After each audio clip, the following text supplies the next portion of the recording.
Picture this, it's 2003 and a young version of myself sits cross-legged on my living room carpet with a GameCube controller in hand, eyes wide as Pikachu waves at me through the TV screen in Pokémon Channel.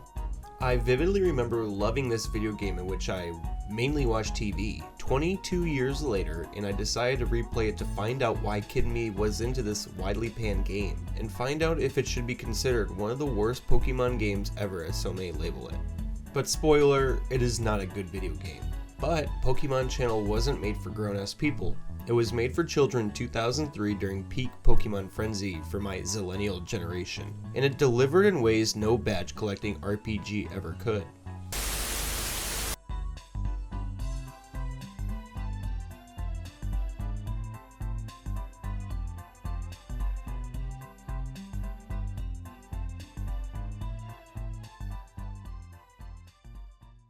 So let's dive into why perhaps this game struck a chord with young players, and why it's time for us to change the way we judge games like these through an adult lens. For those who may have never even heard of Pokémon Channel, for starters, it's technically the first Pokémon game on the GameCube console. Its genre, I find it tough to pin down. It's part life sim, part digital pet, part TV watching simulator. You guide Pikachu around a studio apartment that includes a small bed, some minimal wall art, and a lack of a restroom. You click around the screen to watch Pokemon-themed TV shows or head outside to meet other Pokemon. There's no battling, no grinding, no pressure, essentially just chill vibes. The story kicks off with a cluster of Magnemite dropping off a TV at your place. Professor Oak pops up on screen and saying you're beta testing Pokémon Channel content. Why you? No clue, but a wild Pikachu soon moves in, gets glued to the screen, and you're just along for the ride at that point. The storyline progresses as the player watches split parts of Pichu, Rose, and Party Panic, which is an exclusive 15-minute anime short chopped into 5 3-minute chunks across about 5 in-game days. Look, it's not Pokemon Coliseum's epic showdowns and compelling story. It's rather simple, almost meditative, and for a kid in 2003, it made Pikachu feel like a buddy rather than a tool for battling. I'm led to believe Pokemon Channel was developed in order to promote the Nintendo e-reader, which was a device that allowed paper cards with encoded data printed on them to be scanned and unlocked extra content within certain games. The e-reader would serve as a prerequisite to future Nintendo projects like Amiibo, where you scan figurines to do the same thing. There were 3 e-reader cards with each copy of Pokemon Channel. Now these cards could be used for Smeargle Paint, one of the channels we'll go into detail more here shortly.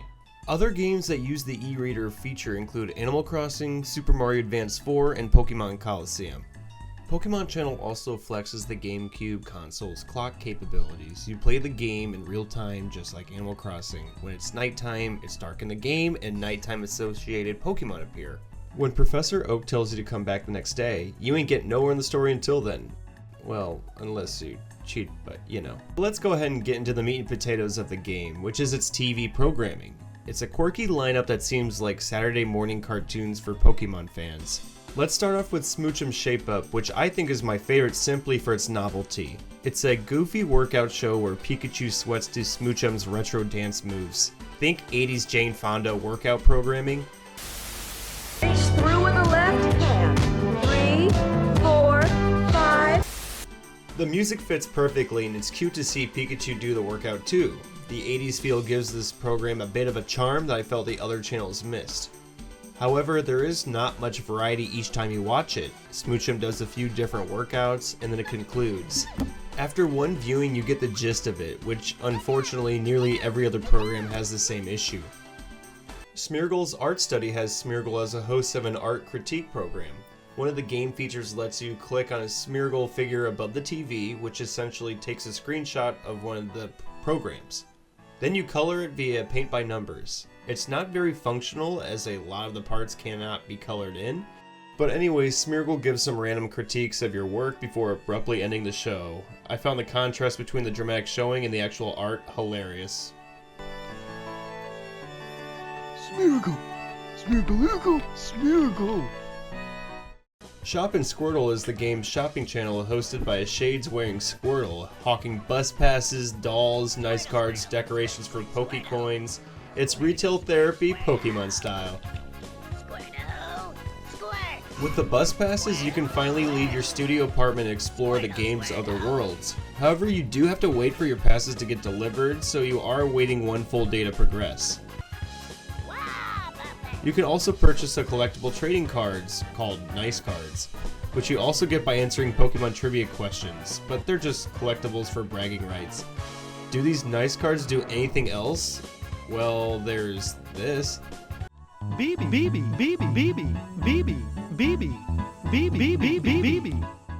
Shopping Squirtle is also where you can buy mini games from the forgotten Pokemon Mini console.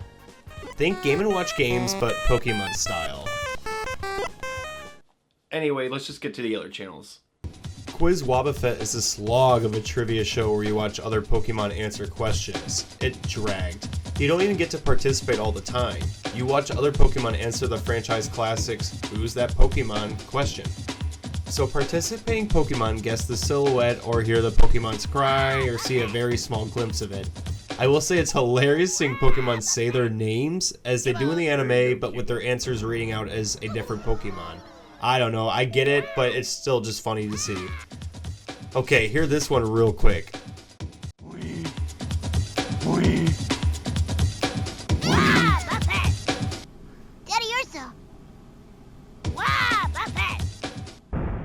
To me, that's just hilarious.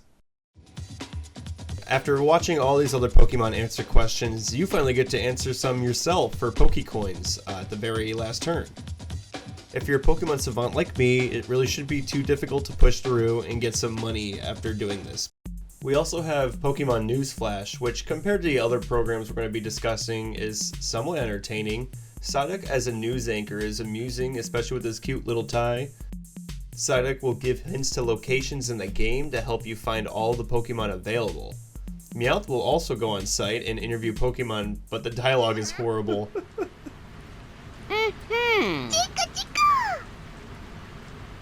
I see. It's charming the same way Smoochum Shapeup is. Seeing Pokemon pretend to have human jobs is good content paper, and I assume the developers reading the scripts thought they were cooking. The other news-like program is Slowpoke's Weather Report. Now this is where we're starting to get to the channels that are a complete waste of time.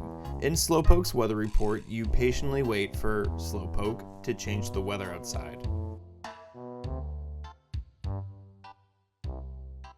That's really it, guys. Alright, we're going to do rapid fire for the rest of these programs because there's not much to it. Let's start off with Mareep Farm, in which you watch a bunch of Mareep jump over a fence and count to 50. A Slowpoke sleeps in the background to provide very minimal depth while you're watching as the player, but I would say this program does its job. You do fall asleep watching this because of how boring it is.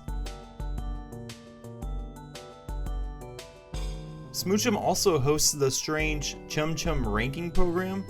This is a survey show, I think? I basically watch Smoochum rank random Pokemon on some sort of basis. I still don't know. Then Pokemon were given the prompt, what is nicer, a baked apple or money? The responses told me Pokemon do prefer food and nourishment more than money. The final prompt was calling me out and making me think about how many times I used Smeargle paint, then saying I was not playing this game more, basically. So, can't say I was a big fan of this one. Odd One Out is a game in which you guess the number of oddish, whether or not they're even or odd, in order to win money. I only played it once and lost, so I was a bit bitter about that, and the fact that a lot of these programs are starting to feel more low effort and a waste of my time. Chansey's Fortune Cookie is a program that I can confidently say is my least favorite and is the most unnecessary. You choose a cookie and Chansey gives you a, quote, Pokemon Awards prize, which seems like a bad translation from the Japanese version. There is no depth, it's just Chansey's idle motion against a red background. That's it. Okay, finally, the last program I played was called Examination Hatch Up Pokeeggs, where the player guesses which Pokemon you think is in the egg. And then you wait in real time for it to hatch. When I played, I thought context clues would help me make the right choice, Granted, I chose Apom out of some really terrible options for the lily pad environment, but it was better than the other choices. Was I right? Nope. It was a Geodude that hatched from the egg on a lily pad. A rock-type Pokemon. Seems very unfortunate circumstances for one's birth. I'm not waiting 30 more minutes to see how you figure out what Pokemon is in this damn egg. So did I get any enjoyment out of these programs? Very little. The amusement wore off after the very first watch. I looked back at my first playthrough of Pokémon Channel years ago and only remember the programs, yet they turned out to be rather lackluster. Once you buy bus passes from Shop and Squirrel, the world opens up and the story can progress. You buy bus passes to visit 3 different areas where the player can interact with the environment. After Delibird delivers them and flings himself to the sky, let's go to our first stop, which is Cobalt Coast. On the coast, you can go fishing, which is where I caught a Starmie and a Magikarp. The next bus took me to Viridian Forest. It's a pretty hollow space here, with a Pidgey and Bellsprout around, but for this so-called forest, there isn't much life. All around me were bland textures that surrounded me. It just stood out like a sore thumb. Here is where I watched Pikachu surround itself with Cleffa and play a rendition of the Pokémon Channel jingle.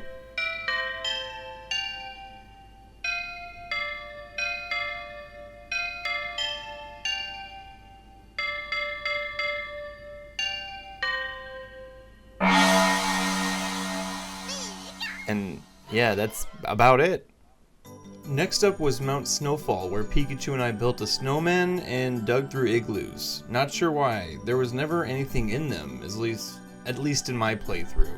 Also, a Magnemite holding a camera's here. An awkward cutscene commences.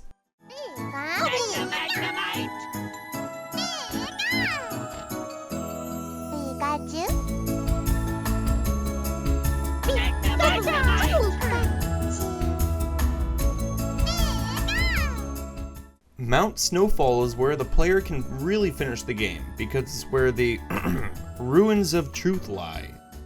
When you boot up the game on the 5th day, you're greeted with a cutscene including Blaziken, which is pretty cool. Blaze! Blaziken! Blaziken! Blaziken! Magnemite! Magnemite! Magnemite! Magnemite! Blaziken!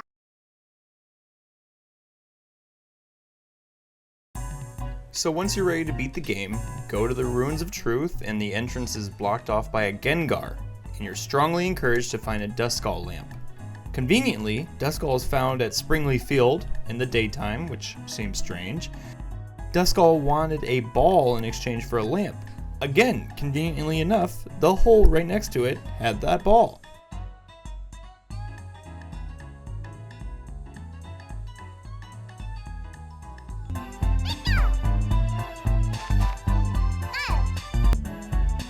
Duskull.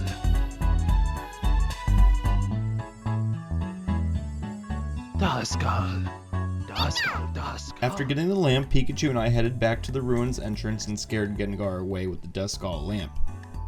After entering the ruins, I asked Pikachu to light a way forward, and we progressed into an area that includes trivia. Great. Unfortunately, I did not know my basic Pikachu facts and got a Golbat jump scare.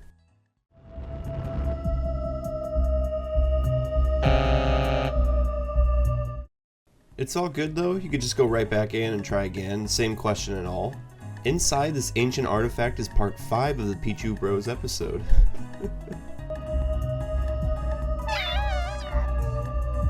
Magnemite takes it back, and it's time we follow and watch the final episode. It turns out that part 5 is a cursed object that we shouldn't have grabbed from the ancient relic, and that Golbat was doing us a favor. Here's why.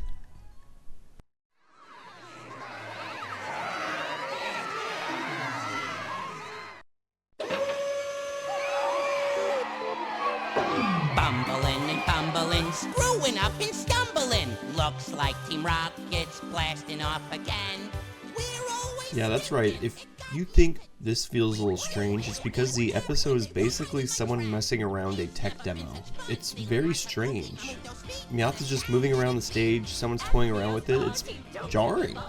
We were used to seeing the anime and now all of a sudden got this odd video.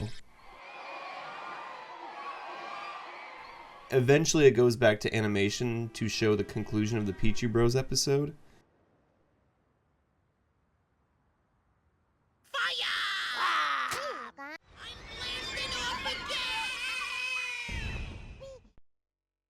Watch him again. No thanks, Meowth. So is that the end of the game? Well, Professor Oak thanks us for our service and promises a gift tomorrow.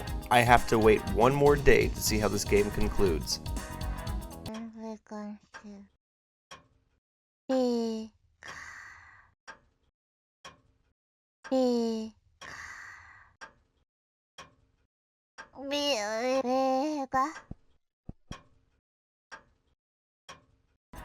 The TV turns on, and Professor Oak rewards the player with a star projector. Soon after, the legendary Pokemon Jirachi bursts into the room and flies around a bit.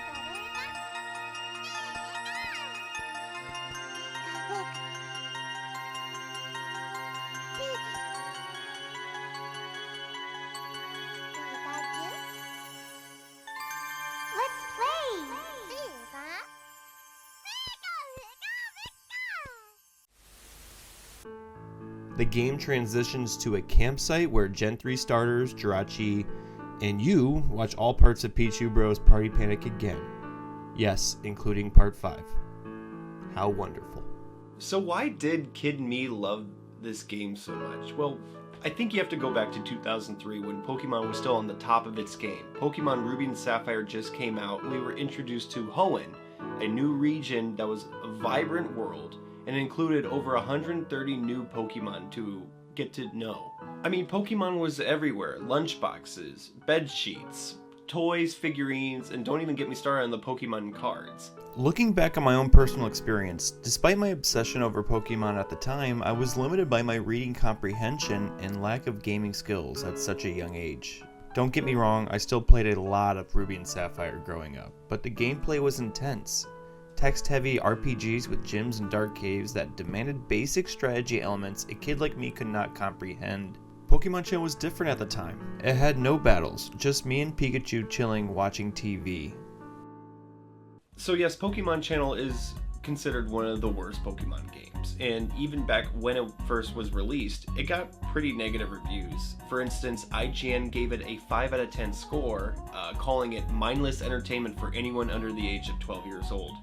Which is fair. GameSpot called the TV gimmick a flop that brings down the whole experience. The review added that there's some replay value, but it's a chore to get to due to the limited gameplay. I agree with all of these sentiments as a result of my most recent playthrough. But let's be clear, Pokemon Channel was for kids, not critics. To critics' credit, the reviews acknowledge that the game's target audience is young fans who are too little for complex games. And that's exactly correct. With that being said, I think Polygon's 2018 retrospective of Pokemon Channel nails it. It's about a chance to learn to love just one Pokemon, like Pikachu. Kid Me doesn't need a Pokedex. Slamming it forgets how it hooked kids like me, who saw Pikachu as a pal, not a fighter. After going in depth about the content of this game, would you believe me if I told you that there are times in the game in which the player has a moral dilemma? Believe it or not, Pikachu disagrees with you. For instance, I turn the TV off. Well, Pikachu retaliates by turning it back on. Some reviews found that annoying. I see that as providing children the opportunity to make moral decisions. Even though Pikachu isn't really there, children may want to show selflessness by turning the TV on again and letting Pikachu watch what it wants. It's a small detail, but it really shows the more positive spin on this quirky children's game. So in conclusion, at 28 years old, Pokemon Channel is no fun. But that doesn't change how I felt at 7 years old when it was pure magic. I mean, Pikachu was my buddy, I was interacting with Pokemon in ways I couldn't in the mainline games, and Professor Oak was telling me I was doing a good job watching TV. All these sense of reward just felt great as a child. So the next time you see Pokemon Channel on the list of worst games in the franchise, just take a second and think, not every Pokemon game is for you. Some are for kids like me, at 7 years old, looking for anything that was Pokemon related. Now that's a legacy worth celebrating.